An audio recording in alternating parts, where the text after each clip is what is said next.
Adik buat apa tu? Adik jadi boba ke? Adik jadi kucing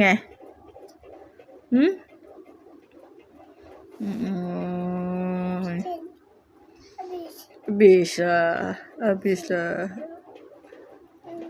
Macam mana nak keluar tu? Allah. Ya. Allah.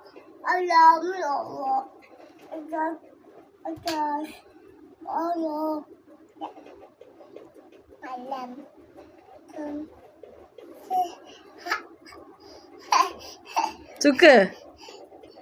Suka? Oh, habis kau sepahkan ni.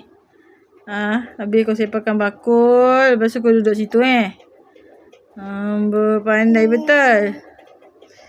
Ni macam makan lawak ni. Ya Allah. Suka lah tu.